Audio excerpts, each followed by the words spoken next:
E vamos falar agora sobre saúde ocular. O glaucoma é uma doença silenciosa e pode levar à perda da visão. Fomos em busca de outras informações sobre essa doença na Pronto Clínica de Olhos.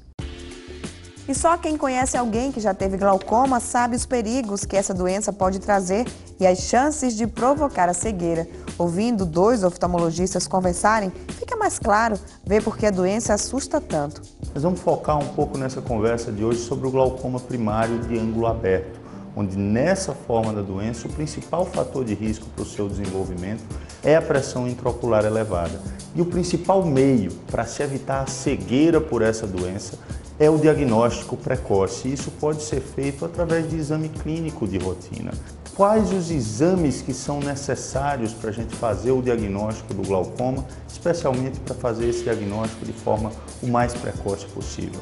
Bom, não são exames complicados, são exames relativamente simples. Então, basicamente, 3 exames são realizados para detectar e acompanhar o glaucoma: a medida da pressão intraocular, o campo visual e o exame com fotografias estereoscópicas do nervo óptico. Agora, sendo realmente uma causa de cegueira, eu acho que é importante a gente falar dos números.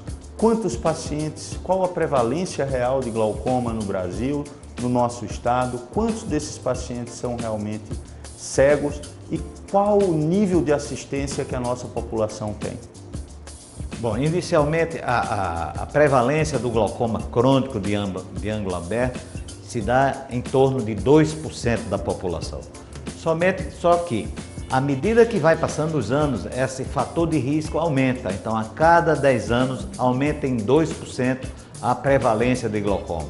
Chega ao ponto que a paciente, aos 80 anos, pacientes com 80 anos de idade, tem uma prevalência de glaucoma em torno de 8 a 10% da população, que é uma prevalência bastante elevada. Mas com os cuidados adequados, não há razões para tanta preocupação. Quando o glaucoma é tratado na hora certa, as chances de cura são claras, explicam os médicos. Bem, o tratamento do glaucoma ele pode ser feito inicialmente na sua forma clínica, utilizando-se drogas, medicamentos tópicos no olho.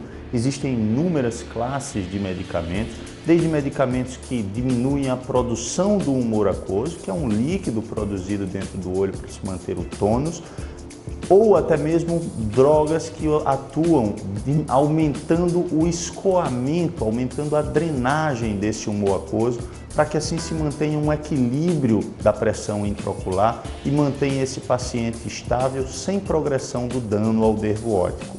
Quando o tratamento clínico não funciona, podemos lançar mão do tratamento cirúrgico. E o tratamento cirúrgico existem basicamente 2 formas. Uma que se chama uma cirurgia de trabeculectomia, que é uma cirurgia filtrante, onde a gente cria uma fístula entre o interior do olho e o espaço subconjuntival para a gente diminuir a pressão do olho através do aumento da drenagem do humor aquoso.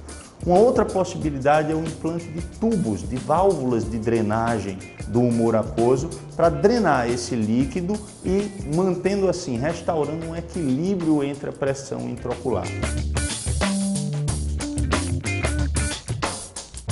Foi um prazer participar desse bate-papo. Espero que isso seja útil para esclarecer algumas dúvidas sobre o glaucoma e mais ainda se a gente conseguir com isso prevenir pelo menos 1 ou 2 casos que possam vir a desenvolver glaucoma e, consequentemente, uma perda visual severa por conta dessa terrível doença.